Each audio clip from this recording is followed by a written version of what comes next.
Hello बच्चों, जय हिंद। तो आज हम फिर वापस से आए हैं त्रिकोणमिति खत्म करने के बाद एक नए जोश के साथ, नए चैप्टर के साथ, जिसका नाम है अनुक्रम व श्रेणी। अगर मैं बोलूं नॉर्मल तरीके से तो सीक्वेंस एंड सीरीज। नाम से समझ में आ रहा है कि हम बात कुछ सीरीज वीरीज वाली करने वाले हैं सर। ये आप पक्का कोई नया ड्रामा निकाल के लाए हो जो हमें परेशान कर रहा है। पहले त्रिकोणमिति, अब ये। हाँ बेटा, परेशान तो करेंगे लेकिन कुछ अलग तरीके से करेंगे। देखो, चैप्टर के नाम से हमें एक बात समझ में आ रही है कि हमें कुछ पैटर्न वगैरह चेक करने हैं। सीक्वेंस मतलब कुछ एक पैटर्न हमें फॉलो करना है।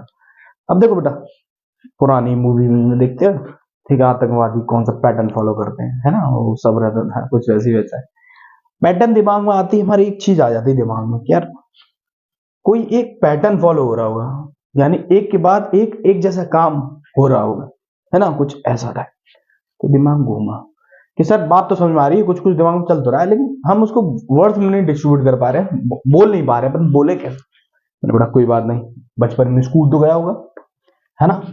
स्कूल गया होगा, स्कूल में तूने बहुत से छात्र देखे जिसमें तेरी शक्ल कुछ ऐसी होती। क्या मतलब सर मेरे बाल नहीं है? हाँ, तेरे बाल नहीं, किसी के दूसरे के बाल है, बिल्कुल सही। एक यहाँ पर एक कन्या और है जो कन्या भी है यहाँ पर एक, ठीक है, ये तू ये कोई कन्या, ऐसे बहुत सारे बच्चे होंगे स्कूल में। ठीक है, अपन स्कूल में गए, अपन ने स्कूल में देखा कि सर इंटरवल हुआ। इंटरवल के टाइम में बहुत सारे बच्चे थे, सब मिक्स, 8th क्लास के, 6th क्लास के, 5th क्लास के, 7th क्लास के, ठीक है। और मान लो कि कुछ बच्चों ने रेड कलर के कपड़े पहने, कुछ ने ब्लैक के पहने, कुछ ने ग्रीन, ठीक है। तो मान लो कि मैंने तुझे भेजा, मैंने कहा बेटा पता कर क्या कि ग्रीन कलर के बच्चे जो जो भी है उन्हें मुझे बुला के देखा। तो कह रहा ठीक है सर, मैं पता कर लूंगा। तो तू गया, तूने क्या किया, तूने इंटरवल में आवाज आई कि जो भी ग्रीन कलर के कपड़े पहने हुए हैं वो मेरे सामने आ जाए। तो क्या होगा, जितने भी बच्चे होंगे सारे, सब में तू, तेरा दोस्त और ये दोस्त नहीं, सब मिला मुलू के कहीं ग्रीन कलर के बच्चे सारे मेरे पास आ जाएंगे, ठीक है। तो तूने क्या किया, एक पैटर्न फॉलो किया, ग्रीन वाला पैटर्न फॉलो किया, यानी सारे के कपड़े कैसे, ग्रीन, है ना। अब ये जो तू उठा के लाया, इनको बोलते हैं अनुक्रम, सीक्वेंस, जिन्होंने बनाया ग्रीन कलर का सीक्वेंस फॉलो कर लिया। कैसा कर लिया, ग्रीन, है ना। अब अगर मैं सबको साथ में ले जाऊं तो वही चीज क्या बन जाती है, सीरीज। समझ में आया? यानी एक पैटर्न जो फॉलो करते हैं, अगर उस चीज को साथ में ले जाए तो वो बन जाती है सीरीज, है ना। प्रोग्रेशन भी बोलते हैं इसे, ठीक है। अब आगे तो बढ़ो जाके समांतर श्रेणी, गुणोत्तर श्रेणी, जिसको हम बोल रहे हैं अर्थमेटिक प्रोग्रेशन, ज्योमेट्रिक प्रोग्रेशन, ठीक है। मिक्स सीरीज भी होगी बहुत सारा, यानी हम पैटर्न के बारे में पढ़ेंगे। कुछ हमारे पैटर्न जो जाने पहचाने पैटर्न होंगे, कुछ और जाने पहचाने होंगे, कुछ ऐसे समझ में नहीं आया हुआ यार मिक्स वाला होंगे, उनके अंदर से हम जाने पहचाने पाएंगे। सारी चीज अपन देखेंगे बहुत आसानी से, समझ में आया, बहुत आसानी से। चलो ठीक है, थोड़ा और आगे बढ़ते हैं, इस चीज को और अच्छे क्लियर करते हैं कि मान लीजिए मेरे पास कुछ नंबर था। देखो मैथ से बेटर तो नंबर से तो खेलना पड़ेगा, है ना। ऐसा नहीं कि नंबर्स नहीं आए सर, ऐसे मजा आ रहा है, ऐसे तुम क्लास की बातें, स्कूल की बातें, कॉलेज की बातें बताते रहो, हमें तो बस ये चाहिए, पढ़ाई लिखाई गई, तेल बेचने, है ना। उतना तो नहीं कर पाएंगे बेटा, अपन मैथ्स के साथ खेलेंगे, ठीक है। मान लो कि मैं A1, A2, A3 dot dot dot dot AN ऐसे नंबर उठा के लाया, है ना, मैंने कुछ चीज उठाई। अब इन चीजों को हम बोलते हैं बेटा अनुक्रम, है ना। अनुक्रम यानी कुछ पैटर्न फॉलो करते हैं, क्या करते हैं, पैटर्न फॉलो, पैटर्न बोल रहे हैं, ठीक है। अगर मैं सबको मिला दूं, मान लो कुछ ना कुछ तो बनेगा, तो ये जो बनेगी उसको बोलते हैं हम सीरीज। क्या बोलते हैं, सीरीज। ये बन गया सीरीज, इसको बोलते हैं श्रेणी, ठीक है भैया। ये अनुक्रम थे और ये हमारी पूरी श्रेणी बनी, यहाँ बेटा ये अनुक्रम थे, श्रेणी बनी। अब एक पैटर्न फॉलो हुआ। अब देखो, अगर मैं बात करूं श्रेणी और उसकी, तो अगर मैं बोल दूं तुम बेटा कि जो भी पैटर्न जो बना रहा है ना, ये पैटर्न कुछ ऐसे बनना है, 2n+1 वाला पैटर्न। कि सर 2n+1 वाला पैटर्न बनना है, हाँ पैटर्न से बनाया है, 2n+1 वाला पैटर्न बनना है। तो मुझे कहिए सर 2n+1 का पैटर्न तो बनना है, अब मुझे इसमें से पहला बच्चा चाहिए, तो मैं क्या करूंगा बेटा, n=1 लगा दूंगा, तो मुझे पहला बच्चा समझ में आ जाएगा। तो क्या हो जाएगा, मैं बोलूँ उस पैटर्न से तीसरा बच्चा निकालो, ठीक है सर मैं तीसरा लगा दूं, 7, है ना। तो पैटर्न से हम सब कुछ कर सकते हैं। हमें एक पैटर्न पता पड़ जाए ना, तो मान लो हमें कुछ बच्चों को पैटर्न पता चल गया कि पहले बच्चे ने 4 पूड़ी खाई, दूसरे बच्चे ने 8 पूड़ी खाई, तीसरे बच्चे ने 12 पूड़ी खाई, चौथे बच्चा कितनी पूड़ी खाएगा? ऑब्वियसली 16 पूड़ी खाएगा। नहीं समझ में आया? पहले ने अगर 4 खा ली, दूसरे ने 8 खा ली, तीसरे ने 12 खा ली, चौथे ने कौन सी कितने खाएगी? तो आंसर आराम से बता दो सर 16 पूड़ी खाएगी। ये मुंह से कैसे निकलेगा एकदम से 16 पूड़ी खाएगी? भाई तुमने पैटर्न देखा ना कि सही सर पैटर्न क्या हो रहा है? पूड़ी खाने का पैटर्न। बेटा पूड़ी नहीं खा रहे, पिज्जा खा रहे हैं। चल अपन बड़े लोग हैं, है ना, गुड़गांव में रहते हैं, तो ऐसे तो बता सकते हैं अपन कि अपन पहला आदमी ने 4 पिज्जा खाए, दूसरे ने 8 पिज्जा खाए, और तीसरे ने 12 पिज्जा खा लिए, तो चौथे ने ऑटोमेटिकली तेरा मन से आवाज निकाली 16। ये कैसे निकाला तूने? दिमाग में क्या तेरे क्या चला? पैटर्न बना एक, है ना। ये पैटर्न भी अगर तुम देखोगे ना कुछ ऐसे हो जाएगा सर। अगर कहीं मैं पैटर्न देखूं ना तो ऐसा हो जाएगा कि ये अगर मान लो एन व पूड़ी है तो ये उससे छोटे वाले से 4 ऐड कर दे, हो जाएगा। अगर मान लो मैं ऑलरेडी मेरे को पता है कि इसकी 4 पूड़ी है, अगर मुझे इसकी पूड़ी निकालनी है तो इसकी 4 पूड़ी में 4 ऐड कर दो, 8 पूड़ी हो गई। क्या मतलब सब पूड़ी पूड़ी कर रहे हो? पिज्जा बोलो, हाँ 8 पिज्जा हो गए, ठीक है। पूड़ी तो बेटा खा लेगा, पिज्जा नहीं खा पाएगा। ठीक है, तो अपन ये इतनी बात समझ में आएगी, अपन पैटर्न फॉलो कर रहे हैं, ठीक है। इतना दिमाग में घुस गया, चलो ठीक है। मैं 1-2 क्वेश्चन बताता हूँ, तुम जल्दी से हम सॉल्व करेंगे क्वेश्चंस को, ठीक है। चलो जल्दी ले। क्वेश्चन नंबर 1 है कि अगर हमें अनुक्रम कुछ ऐसा दे रखा हो n+3। क्वेश्चन नंबर 2, अनुक्रम कुछ ऐसा दे रखा हो 2 की पावर n, तो हमें इनमें से क्या निकालना है? तीसरा व 5वां पद निकालो। पद निकालो। पद को कुछ नहीं बेटा टर्म बोलते हैं, है ना। टर्म क्या होता है? हाँ अब तो मैं टर्म भी बैठ के बताऊंगी, भविष्य भविष्य काल भूतकाल बन जाएगा तुम्हारा। चलो बच्चों आगे बढ़ते हैं पूरी ताकत के साथ। कहां जा रहे तुम? ठीक है, चलो आगे बढ़ते हैं पूरी ताकत के साथ। अब देखो हमें टर्म दे रखा है an = n+3। किसी ने बोला तीसरा टर्म निकालो, तो मैं क्या करूंगा? n = 3 लगा दूंगा, तो a3 क्या हो जाएगा? 3 + 3 6 हो जाएगा, ठीक है। किसी ने बोला 5वां निकालो, तो n = क्या लगा दूंगा? 5 लगा दूंगा। यहाँ 5 लगा तो ये 5 हो जाएगा। क्या हो जाएगा? 5 + 3 8 हो गया। तो ये समझ में आया? आराम से, बहुत आसानी समझ आओगे। है जी। यहाँ देखो तीसरे पद के लिए n = क्या लगा दूंगा? 3 लगा दूंगा। लगाओ ये 3 इसके लिए क्या हो जाएगा? 2 की पावर 3। 2 की पावर 3 क्या होती है बेटा? 8। कैसे निकाला बेटा? गुणा करते सीधे, खत्म। 2 3 बार। आज मुझे 5वां पद निकालना है, तो n = क्या करूंगा? 5 लगा दूंगा। a5 क्या हो जाएगा? 2 की पावर 5 यानी 32। क्या मतलब सर आपको आंसर याद है 2 की पावर क्या होता है? हाँ बेटा, ये मैंने अपने टाइम में बहुत किए, ठीक है। तो हमें ये समझ में आ गया कि हम अब इनसे खेलना हम सीख गए बहुत आसानी से, बहुत इजीली अपन आराम से सीख गए। अब आगे जो नई माया है उस माया का नाम है समांतर श्रेणी, ठीक है। ये बात मेरे दिमाग में पूरी तरह से फिट, फटाफट फिट हो चुकी है ना। देखो अगर तुम्हें ये चीज समझ में नहीं आई तो कोई बात नहीं है, इसमें से छोटा पार्ट तुम ये समझ लो कि हम सीरीज की बात करें, हम श्रेणी की बात करें। श्रेणी में होंगे पद होंगे, ठीक है। अब देखो समांतर श्रेणी, इंग्लिश भाषा में इसको ऐसे लिखेंगे, एक सीरीज, अर्थमेटिक सीरीज, ठीक है। अंग्रेजी में लिख दी, हिंदी में लिख दी, दोनों, ठीक है। अब अर्थमेटिक सीरीज समांतर श्रेणी, देखो इसका हिंदी में नाम देखो ना, समांतर लिख रहा। समांतर का मतलब हो गया समान अंतर। अगर इसको नाम को देखें तो नाम से चमक रहा है, इसका मतलब क्या बोल रहा है? वो समान अंतर की बात कर रहा है। समान अंतर भैया नहीं समझ में आया? फिर नहीं समझ कि बेटा समान अंतर मैं अगर बोल दूं कि तेरे घर में 5 बहन भाई है, ठीक है। सबसे बड़ा एक भाई, है ना, सबसे बड़ा एक भाई, उससे छोटा एक भाई, उससे छोटा और भाई, एक छोटा, लास्ट में तू, है ना। तेरे 5 भाई है, सबसे बड़ा भाई, छोटा भाई, उससे छोटा, लास्ट में तू। तो अब मैं इन भाइयों को समान अंतर कैसे बोल सकता हूं? अगर मान ले इसकी उम्र 18 साल है, इसकी 16 साल है, इसकी 14 है, इसकी 12 है। अब इन सबकी उम्र में कितने साल का अंतर है? 2 साल का।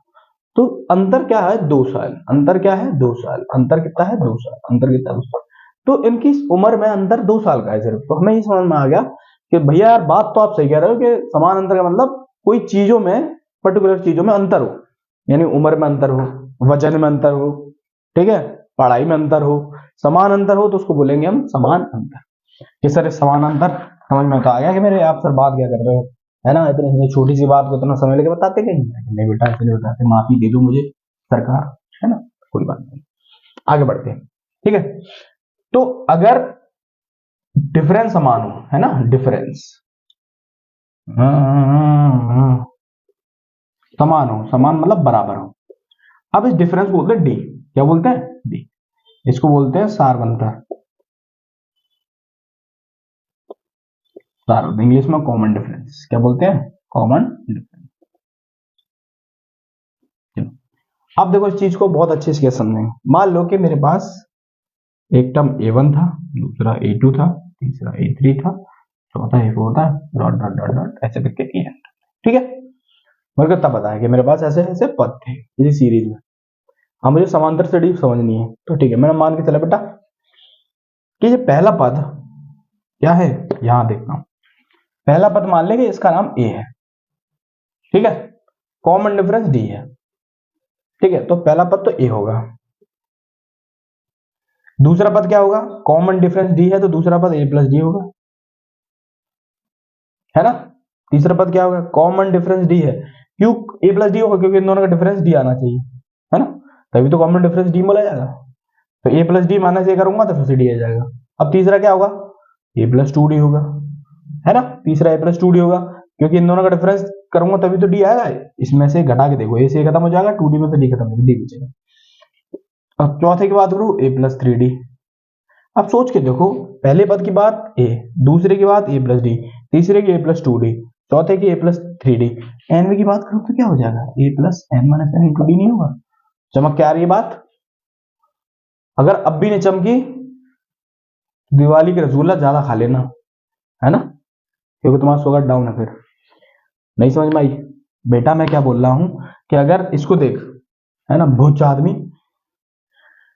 ए, अब देखो यहां अगर दूसरे पद की बात कर रहे हैं तो यहां एक कम कर देना डी के बगल में, तीसरे पद की बात कर रहे हैं तो डी के बगल में एक कम कर देना, चौथे पद की बात करें डी के बगल में एक कर देना, एनवे पद की बात करें तो डी के बगल में एक कम कर देना है। तो अगर इस तरह से मैं एनवे पद की बात करूं तो क्या आ जाएगा, A plus N minus one into D. ये बात मेरे को समझ में आ गई है, जहां पर एन क्या है, पदों की संख्या,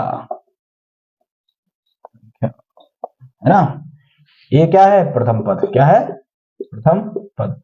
सर प्रथम पद क्या है, ये फर्स्ट टर्म, पहला पहला पहला पद जो है वही प्रथम पद। तो टर्मिनोलॉजी समझ में आ गई, फॉर्मूला याद करना है, A N equal to A plus N minus one into D, ये मेरे को समझ में आ गया, ठीक है। अब देखो बेटा, अगर ये श्रेणी है, ये पहला था, दूसरा था, तीसरा था, चौथा था, और डॉट डॉट एन, यही लास्ट वन नहीं है, ऐसा लगता है लास्ट है, तो इसको बोलो लास्ट टर्म, लास्ट का एल, लास्ट टर्म क्या हो जाएगा, A plus N minus one into D. फिर लास्ट टर्म भी समझ में आ गया, तो सर भैया ने ये बता दिया कि इसका लास्ट टर्म मुझे समझ में आ गया, L equal to A plus N minus one into D. तो फर्स्ट टर्म समझ में आ गया, ए कॉमन डिफरेंस डी, पदों की संख्या एन, अंतिम पद ए। तो ये लास्ट पद और अंतिम एनवा पद का फॉर्मूला सेम होता है। तो मुझे समझ में आ गया भैया ये लास्ट पद और अंतिम पद से एकदम बड़ी, ठीक है। चलो मैंने इसमें दो चीज बता दी, अब एक चीज और बाकी, देखो ये समझ में आ गया, ये समझ में आ गया, अब एक चीज और देखो,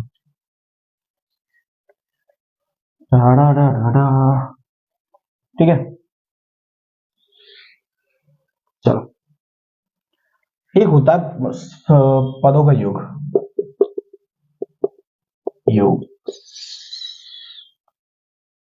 सम, इसका फॉर्मूला क्या होता है, देखो तो होता क्या है, वो क्या है, इसका डायरेक्ट में फॉर्मूला लिखूं तो होता है n upon two into two A plus N minus one into D.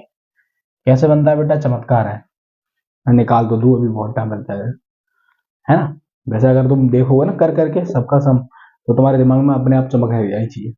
इसको एक तरह से और लिख सकते हैं हम, अगर मैं इसको a प्लस ए लिख दूं तो a plus N minus one D क्या है, एल है, ऐसा इक्वल टू क्या हो जाएगा, a प्लस ए करके लिख रहा था वो एल हो गया, तो ये भी फॉर्मूला हो गया, पदों का योग क्या हो जाएगा, N by two into A plus L, ठीक है। चार फॉर्मूले हैं, घोट के रट के पी जाओ, पीने की जरूरत नहीं बेटा, बहुत आराम वाले सूत्र है, बहुत आसान वाले, है ना। तो मैं रात में भी पूछूंगा तो तुम आराम से बता दो, है ना। बहुत इजी से समझ में आ गया कि भैया यार अपन ये तो समझ में आ गया कि अनुक्रम श्रेणी वो समझ में आ गया हमें, टर्म क्या होता है, सीरीज क्या होता है, प्रोग्रेशन क्या होता है। ठीक है, ठीक है, इसको एपी भी बोलते हैं, अर्थमेटिक प्रोग्रेशन। ठीक है, इसको एपी भी बोलते हैं। अपन एपी भी समझ में आ गई है ना। एपी के अंदर हमने पदों का nवां पद पता कर लिया, अंतिम पद पता कर लिया, उनके पदों का योग के दो सूत्र पढ़ लिए, तब बचा क्या?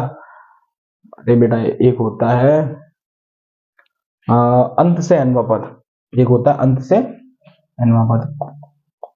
एनसीईआरटी में नहीं है शायद, बट मुझे याद है क्योंकि मैंने जब पढ़ी थी 12 तब मैंने याद किया था, L minus N minus one into D, शायद शायद, है ना। पता कैसे करेंगे अंत से nवां पद, कैसे पता कर लेंगे मैं बताता हूँ। मान लो कि कोई श्रेणी है 2 4 6 8, अंत से दूसरा पद पता करना है इसमें, तो ये वाला फॉर्मूला लगा दो, है 8 माइनस 2 माइनस 1 इंटू डी कितना है, 4 में से 2 गए 2 बचे, तो 8 में से 2 गए 6 बचे, तो अंत में सही है। मतलब ये एकदम काम बढ़िया कर रहा है। सर ये क्या खिचड़ी पका दी, समझ में नहीं आया, बात बता दूंगा बेटा। ये अंत से nवां पद का सूत्र एक याद करें। तो अपने पास 3-4 फॉर्मूले हमको समझ में आ गए, बहुत अच्छे से दिमाग घूम गया। अब अपन क्या करेंगे, फास्ट फास्ट एक दो एग्जांपल कर लेंगे, क्वेश्चन कर लेंगे, जिससे कि अपन भूले नहीं बिल्कुल चीजों को, है ना। चीजें दिमाग से निकलेंगी नहीं अपने, ये हो जाएगा तो ना काम आसान हो जाएगा, बहुत आसान, बहुत ज्यादा आसान हो जाएगा बेटा। चलो, है ना, 20 मिनट 25 मिनट की वीडियो बन जाएगी बट लाइट है।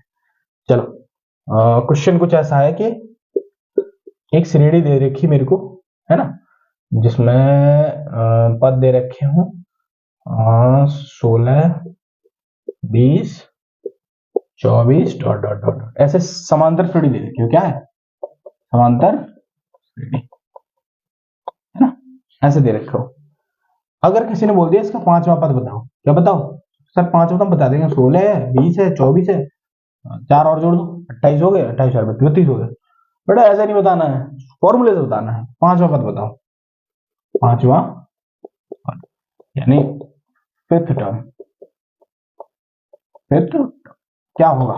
ठीक है, मैंने कि बेटा काम पर सॉल्यूशन कर, अब इसका सॉल्यूशन कर रहे हैं, है ना। अपन बहुत काले काले से लिख चुके हैं, अब समय आ गया इसका लाल का, लाल है लाल है। मीम देखते हो तो मजा आता होगा तुम लोग को, तो मेरे को बहुत मजा आता है मीम देखने में, है ना। चलो, फिफ्थ टर्म पता करना है अपन को। फिफ्थ टर्म क्या है, देखो हमें पहली बात श्रेणी में 16 20 और 24 ऐसे दे रखा है, तो हमें पता है समांतर श्रेणी है, तो इसमें प्रथम पद है इसका 16, प्रथम पद ए बराबर 16 हो गए, है ना। सार्वंत्र डी कैसे निकालेंगे, बाद में से पहले वाला घटा दे, अपने आप आ जाएगा सार्वंत्र, कितना आ गया 20 में 16 में 4, डी बराबर 4 आ गया। हमें पता क्या करना है फिफ्थ टर्म, तो फॉर्मूला क्या होता है, A N equal to A plus N minus one into D, है ना, यही सूत्र होता है। 5वां पता करना है, तो एन की जगह कितना लगा दूंगा, 5 लगा दूंगा, ए की जगह क्या लगा दूंगा 16 प्लस एन की जगह 5 माइनस 1 इंटू डी की जगह 4, पता कर 16 प्लस 5 में से तो 4, 4 गुणा 4 16, 16 दूनी 16 16 32, बेटा फॉर्मूले से ये निकला पूरा, तो ये आसानी से समझ में आया ना, फॉर्मूले से बहुत अच्छे समझ में आया। अपन मान लो अभी 5 आप पूछ लो, समझो 36वां पद निकालो, गुर्दे लाल हो जाएंगे बेटा तेरे, 36वां पद नहीं निकाल पाएगा, ऐसे गिनता रहेगा फलाने डीमो होते, है ना, बहुत टाइम लग जाएगा, निकाल लेगा, मना नहीं कर रहा, but it will take time definitely. तो what we will do, will use the formula, बस खत्म। चलो ये हो गया मित्र। अब एक क्वेश्चन और कर लेते हैं जो मेरे लेवल का है। क्या मतलब सर हमारे लेवल कम है क्या, नहीं बेटा तुम्हारा किसी से कम नहीं है, बट अपन लेवल अप कर रहे हैं ना, अपन सीख रहे हैं। और देखो अगर किसी को कोई किसी बच्चे को कोई किसी तरह की प्रॉब्लम है कि सर ये नहीं हो रहा, मतलब हमें और भी डाउट है, नंबर दे दो बेटा, तुम इंस्टाग्राम पे फॉलो कर सकते हो मुझे, कोई दिक्कत नहीं, वहां मैं आपके सवालों को जवाब दे सकता हूँ। कमेंट सेक्शन में बोल दो कि सर फलाना चीज नहीं आ रही मेरे को बिल्कुल, तो वो मुझे समझा दो, तो मैं क्या करूंगा बेटा, आराम से तुम्हारे सवालों का जवाब बहुत अच्छे से दूंगा बिना प्रॉब्लम के, है ना।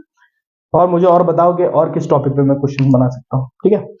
चलो, एक क्वेश्चन अलग से है, बोलता है किसी समांतर श्रेणी में mवां पद n है, nवां पद m है, तो pवां पद बताओ। सवाल बहुत खतरनाक है सर, 3 लाइन में सवाल खत्म, हाँ बेटा। 3 लाइन में सवाल खत्म। ये 3 लाइन का सवाल है खत्म। तो बेटा काम करेंगे, बोला कोई समांतर श्रेणी है ना कोई, ठीक है। मान लिया कि प्रथम पद कौन सा है, माना प्रथम पद मैंने मान लिया n, क्या ए, ठीक है। चलो, और सार्वंतर मान लिया मैंने d, क्या मान लिया d है। तो अगर मैं m पद निकालूं तो फॉर्मूला क्या हो जाएगा, m पद यानी am क्या हो जाएगा, a plus m minus 1 into D. और वो कितना है, वो n के बराबर है। चलो n पद निकालना है यानी an क्या हो जाएगा, a plus n minus 1 into D, वो कितना है m। यानी एक क्वेश्चन तो ये निकली और एक क्वेश्चन ये निकली। अब इन दोनों को मैं क्या कर दूंगा, कुछ नहीं कर सकता भाई, कुछ है ही नहीं मेरे पास, घटा दो, खत्म, फिर करो। घटाने का फायदा ये हुआ डी से डी खत्म हो जाएगा, ए से ए खत्म हो जाएगा। अब 1 माइनस 2 कर दिया, इसका मतलब क्या हुआ, a plus m minus 1 into D में से क्या घटा दिया, a plus n minus 1 into D घटा दिया, equal to n minus m कर दिया। करो बेटा, यहाँ क्या हो जाएगा, a प्लस मल्टीप्लिकेशन कर दो डी का, M D minus D, minus A minus का यहाँ से क्या हो जाएगा N D minus minus plus का डी, ठीक है, equal to N minus N.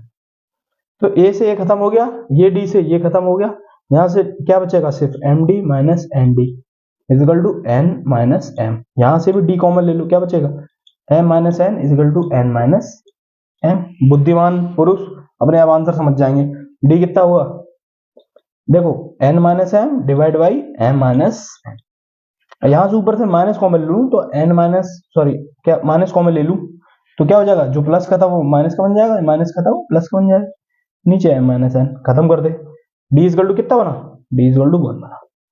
बेटा d इजकल टू 1 मिल गया, उठा के किसी में भी लगा दे, समीकरण 1 से, समीकरण 1 से लगाओ, a plus m minus 1 into D की जगह माइनस इजकल टू क्या n, मल्टीप्लिकेशन कर दो, a minus M plus 1 equal to n।